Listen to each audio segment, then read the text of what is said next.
तुम गुस्सा करती हो अपने माँ बाप पे या किसी पे भी तो उनके दिल पर चोट लगती है, उनको दर्द होता है और वहां पर एक निशान रह जाता है। उस निशान को तुम चाह करके भी हटा नहीं सकती, फिर चाहे तुम उनसे जितना मर्जी माफी मांग लो। ये कहानी है एक छोटी सी बच्ची की जिसको बहुत गुस्सा आता था, बात बात पे गुस्सा आता था। और जब उसको गुस्सा आता था तो वो ये नहीं देखती थी कि उसके सामने कौन है, और जो उसके मन में आता था वो सब बोल देती थी। कई कई बार तो वो कुछ चीजें उठाती और जमीन पे फेंकती और तोड़ देती। तो उसके माँ बाप बहुत परेशान हो गए, उनको समझ नहीं आ रहा था कि वो क्या करें। उन्होंने बहुत कोशिश करी उस बच्ची को समझाने की अलग अलग तरीके से, लेकिन वो बच्ची समझ ही नहीं रही थी। फिर एक दिन उसकी माँ ने उसकी ट्यूशन टीचर से बात करी, क्योंकि ट्यूशन टीचर ही एक ऐसी थी जिसकी की वो बात सुनती थी। तो उसकी टीचर ने उसकी माँ की सारी बातों को सुना और उनको बोला कि आप चिंता मत करो, आने वाले कुछ दिनों के अंदर अंदर ही इस बच्ची का गुस्सा पूरी तरीके से खत्म हो जाएगा। उसकी माँ को समझ नहीं आया, लेकिन फिर भी उन्होंने कहा कि कोशिश करने में क्या जाता है। फिर उस दिन रोज की तरह जब वो टीचर आई और वो क्लास शुरू होने वाली थी, तो उसकी टीचर ने उस बच्ची से कहा कि आज हम पढ़ाई नहीं करेंगे, आज हम एक गेम खेलेंगे। तो बच्ची ये सुन करके बहुत खुश हो गई। फिर टीचर उस बच्ची के साथ में उस घर के पीछे एक दीवार के पास में जाकर के खड़ी हो गई और उस टीचर ने उस बच्ची को कहा कि गेम ये है कि अब जब भी तुम्हें गुस्सा आए तुम्हें कील लेनी है और यहां पर आकर के इस दीवार में गाड़ देनी है, थोड़ी सी जितनी हो सके। फिर उस बच्ची ने टीचर से पूछा लेकिन इससे क्या होगा? तो टीचर ने कहा कि जब ये गेम खत्म हो जाएगी तो तुम्हें एंड में एक प्राइज मिलेगा। फिर उस बच्ची ने बिल्कुल वैसा ही किया जैसे कि उस टीचर ने कहा था, यानी कि अब उसको जब भी गुस्सा आता तो वो जाती और जा करके एक कील उस दीवार में गाड़ देती। तो जैसा कि उस लड़की को बहुत गुस्सा आता था तो पहले ही दिन वहां पर 10 से ज्यादा कीलें गड़ गई। लेकिन उन कीलों को गाड़ने के लिए उसको बार बार पीछे जाना पड़ता और जा करके उस कील को गाड़ना पड़ता। तो उसके दिमाग में आया कि जितनी मेहनत मैं लगाती हूं उस कील को गाड़ने में, उससे कम मेहनत में मैं अपने गुस्से को कंट्रोल कर सकती हूं। अगले दिन 8 कीलें गड़ी, उसके अगले दिन 6, फिर 4, फिर 3, फिर 2, फिर 1। फिर एक ऐसा भी दिन आया जब एक भी बार उसको गुस्सा नहीं आया और एक भी कील उस दीवार में नहीं गड़ी। और वो बच्ची बहुत खुश हो गई। खुशी खुशी वो अपनी टीचर के पास में गई और जाकर के उनको बताया कि देखो मैम, आज मैंने एक भी कील उस दीवार में नहीं गाड़ी है क्योंकि मेरे को एक बार भी गुस्सा नहीं आया है। तो मैम ने उसको थोड़ी सी शाबाशी दी और मैम उसके साथ में उस दीवार के सामने जाकर के खड़ी हो गई। अब मैम ने उस बच्ची को कहा कि गेम अभी खत्म नहीं हुई है, अब तुम्हें क्या करना है कि जिस भी दिन तुमको बिल्कुल भी गुस्सा नहीं आता है उस दिन के एंड में तुम एक कील को इस दीवार से निकाल दोगी। तो बच्ची ने वैसा ही किया, लेकिन क्योंकि कीलें बहुत ज्यादा थी तो 1 महीने से भी ज्यादा टाइम लग गया उन सारी कीलों को बाहर निकलने में। लेकिन एक दिन ऐसा भी आया जब सारी कीलें उस दीवार से बाहर निकल गई।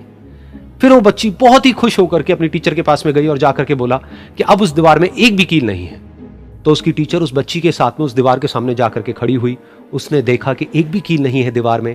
फिर उसको उसकी एक फेवरेट चॉकलेट गिफ्ट करी और बोला कि तुम इस प्राइज को जीत गई हो। बच्ची बहुत ही खुश हो गई। फिर टीचर ने उस बच्ची से पूछा कि क्या तुमको इस दीवार में कुछ नजर आ रहा है? तो बच्ची ने कहा नहीं मैम, इसमें तो कुछ भी नहीं है, सारी कीलें निकल चुकी हैं। तो उस टीचर ने कहा एक बार ध्यान से देखो, शायद कुछ नजर आए। तो उस बच्ची ने दोबारा देखा और कहा वो जो कीलें मैंने गाड़ी थी उसके कुछ निशान मुझे नजर आ रहे हैं दीवार में। जब बच्ची ने ये देख लिया, फिर उसकी मैम ने उस बच्ची को कहा जैसे तुमने इस दीवार में कील गाड़ी और अब तुम उस कील को तो निकाल सकती हो लेकिन उसके निशान को नहीं मिटा सकती, ठीक इसी तरह से होता है जब तुम गुस्सा करती हो। जब तुम गुस्सा करती हो अपने माँ बाप पे या किसी पे भी तो उनके दिल पर चोट लगती है, उनको दर्द होता है और वहां पर एक निशान रह जाता है। उस निशान को तुम चाह करके भी हटा नहीं सकती, फिर चाहे तुम उनसे जितना मर्जी माफी मांग लो। ये सुनकर बच्ची को अपनी गलती का एहसास हुआ और वो रोने लगी और वो भागती हुई गई और अपनी माँ के पास में जाकर के उनसे गले लग गई और अपनी माँ को बोली कि मम्मा, मैं आज के बाद कभी गुस्सा नहीं करूंगी, मुझे समझ आ गया मैंने क्या गलती करी। और उस दिन के बाद उस बच्ची ने कभी गुस्सा नहीं किया। अहंकार से भी खराब चीज होता है गुस्सा। देखिए, अहंकार उत्पन्न ही नहीं होगा जब तक आपको गुस्सा नहीं आए। आप ऐसे नॉर्मल बैठे हैं और आप किसी से कहिएगा कि तुम्हारी क्या औकात है, जब तक आपको गुस्सा ना आए। तो अहंकार एक पेड़ है और गुस्सा उस पेड़ का जड़ है। इसलिए गुस्सा जिस दिन आया उस दिन आप बर्बाद हो जाएंगे। किसी भी व्यक्ति को बर्बाद कराने के लिए सबसे जरूरी है गुस्सा दिलाना। आपको पता है, लोहार जो होता है, लोहार वो जानता है कि लोहे को हम ऐसे नहीं मोड़ सकते हैं, बहुत ही शक्तिशाली है। इसलिए लोहार ना इस लोहे को ना आग में डाल के इसे गुस्सा दिलाता है।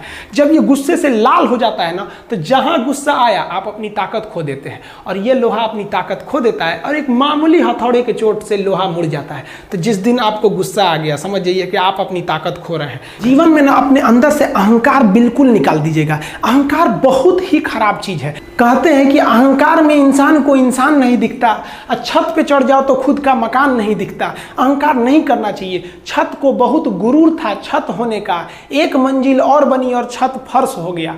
अहंकार कभी नहीं कीजिएगा।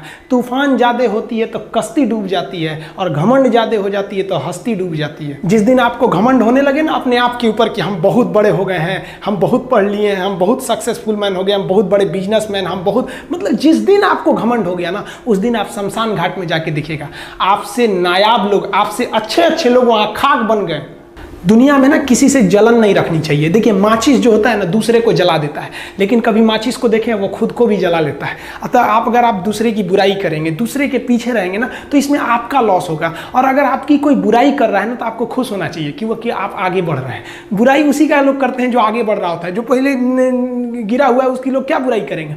और जब भी आपकी कोई बुराई करे तो आप उसे सहज स्वीकार करें, और आप उसे प्रूव मत कीजिए कि हम ये नहीं हैं। हम लोग गलती क्या करते हैं स्टूडेंट लोग, कि प्रूव करने लगते हैं। नहीं, आपको अपने आप को इंप्रूव करना है। अगर कोई गलती हो गई है, आपको कोई बुराई कर रहा है, तो आप उसको सहज स्वीकार कीजिए। जिस दिन आपके अंदर अपनी बुराई सुनने की क्षमता आ गई, यकीन मानिए आप सफलता के दहलीज पे अपनी पहली कदम रख दिए उसी दिन। लोहा जो होता है ना, उसे कोई नहीं तोड़ सकता है, लेकिन उसी लोहे के अंदर का जो जंग लग जाता है ना, धीरे धीरे दीमक की तरह उस लोहे को खदड़ते जाता है। इसलिए अपने अंदर अहंकार को मत लाने दीजिएगा। लोग कहते हैं ना कि अहंकार बुरा है। जीवन में हम जो अनुभव किए हैं